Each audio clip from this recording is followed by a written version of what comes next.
Barack Obama has to find an excuse for Hillary Clinton losing a near-guaranteed presidential race. And he has one. It's Vlad Putin.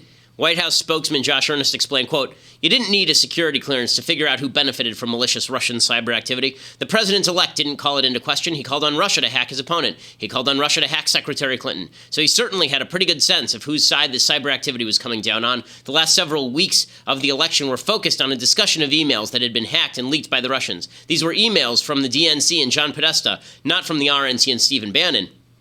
It was the president-elect who, over the course of the campaign, indicated he thought President Putin was a strong leader. The president-elect's team, his campaign, did not make any effort to obscure this."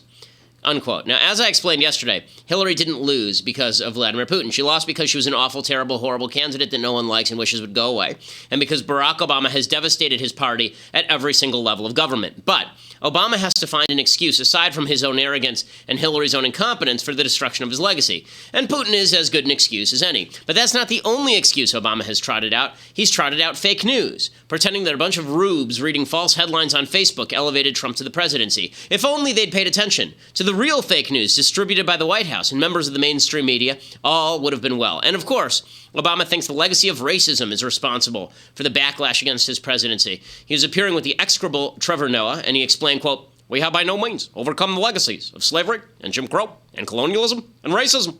Obama continued by stating he had handled the issue of race just beautifully. I mean, ignore the race riots and the DOJ targeting police departments and Obama making stupid comments about black people being shot by the cops. But he's a genius, and not everybody had appreciated that. He said, quote, "I don't think that trying to appeal to the better angels of our nature, as Lincoln put it, is somehow compromised." There are many reasons why Hillary Clinton lost, but Putin, fake news, and racism aren't among them. Barack Obama most definitely is. I'm Ben Shapiro. This is The Ben Shapiro Show. Alrighty, so here we are. We have a lot to get to today, but first we have to say hello to our friends over at Birch Gold. If you are interested in purchasing gold, if you're interested in purchasing precious metals, or moving your 401k or your IRA into gold without the tax consequences, you need to talk to my friends at Birch Gold. You can visit them at birchgold.com/Ben, A+ rating from the Better Business Bureau. If you're concerned about where the economy is going, if you're concerned about uncertainty, then it is imperative that you go and check out birchgold.com/Ben right now. They have a 16-page free kit that gives you all the information you need to know about investing in precious metals. And if you have questions, ask all your questions and then put part of your portfolio into precious metals. Not all of it, but some of it should be in precious metals as a hedge against inflation and uncertainty in the markets.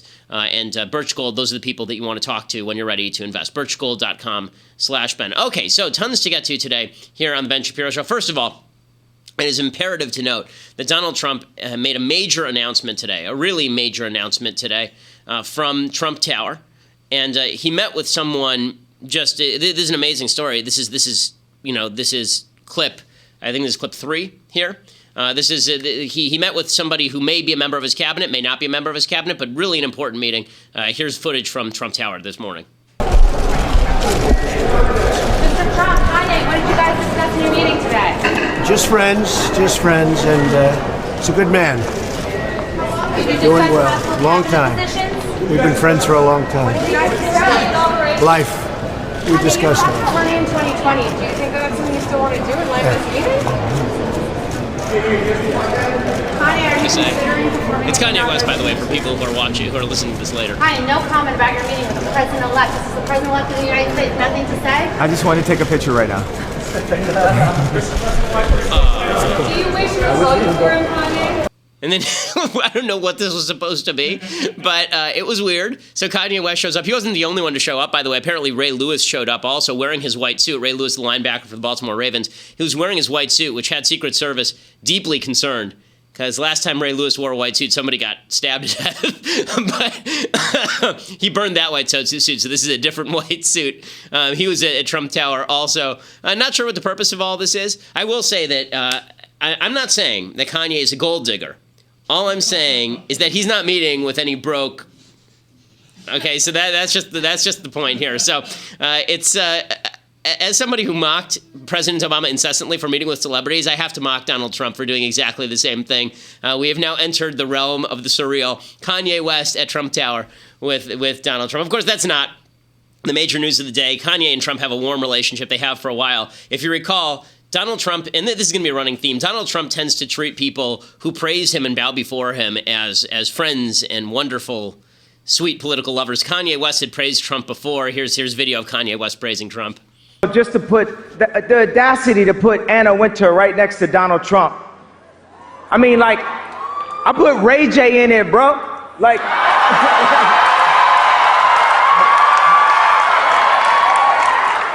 this is fame, bro. Like, I'm going to let you finish, but I have no idea what you're talking about. And then Trump praised Kanye, of course, because Kanye is a fan of Trump. Kanye West, you know what? I'll never say bad about him. You know why? Because he loves Trump. He loves Trump. He goes around saying, Trump is my all-time hero. He says it to everybody. So Kanye West, I love him. Now, maybe in a few years I'll have to run against him. I don't know, so I'll take that back. But you know what? He's been so nice to me. I sort of, you people have sort of seen, because I've been a counterpuncher. I only hit people when they hit me. Only. And Kanye West has been so great. I would never say bad about him because he says such nice things about me. Kanye West, your new secretary of doing dope bleep.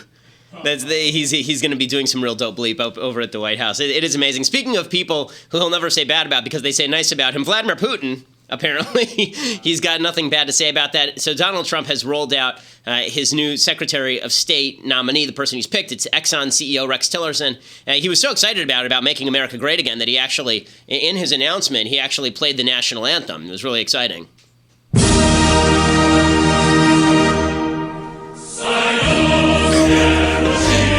National anthem. Come on, that's not fair. Okay, that's not fair. That's not right.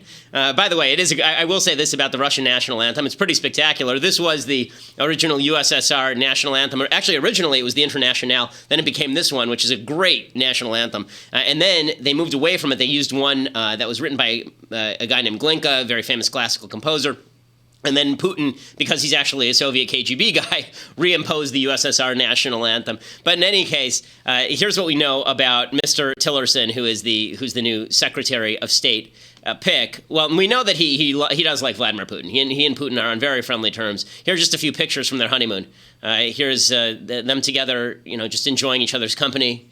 And there they are looking longingly into one another's eyes at an ExxonMobil event. And here's them just shaking hands. And then here is when Vladimir Putin gave Rex Tillerson an engagement ring. It's actually just a medal, the Order of Friendship. Now, here's what I would like to say about Tillerson and Putin.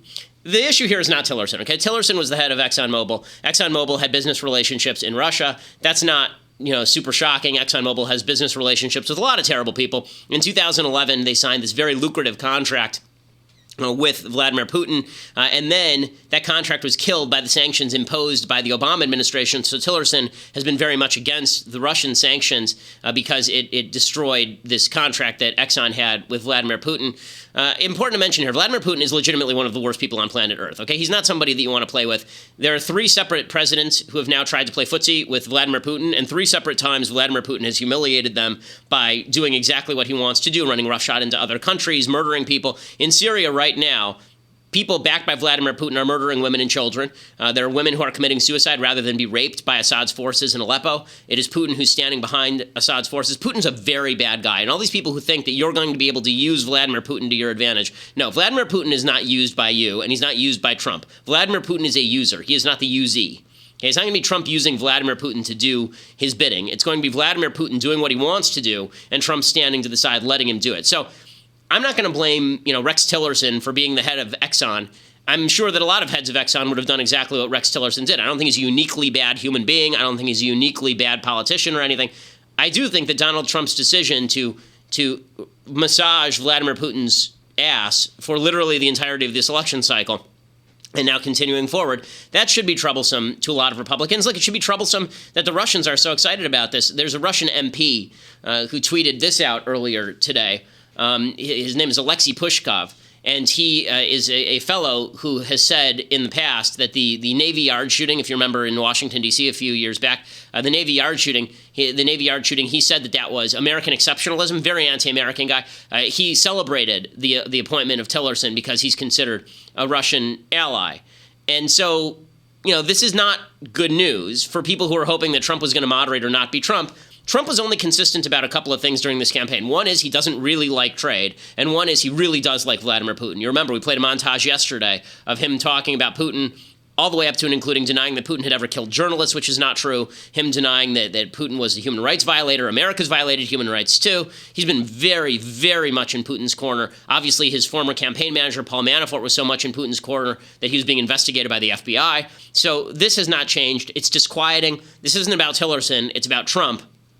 And it is not a good indicator. Again, Vladimir Putin is one of the world's worst human beings. Vladimir Putin murders dissidents. Vladimir Putin runs a petro-oligarchy where he and his friends own all the assets in Russia. Vladimir Putin has now built a personal fortune somewhere in the neighborhood of $40 billion. $40 billion. He just built himself a giant $1 billion mansion. He imprisons dissidents.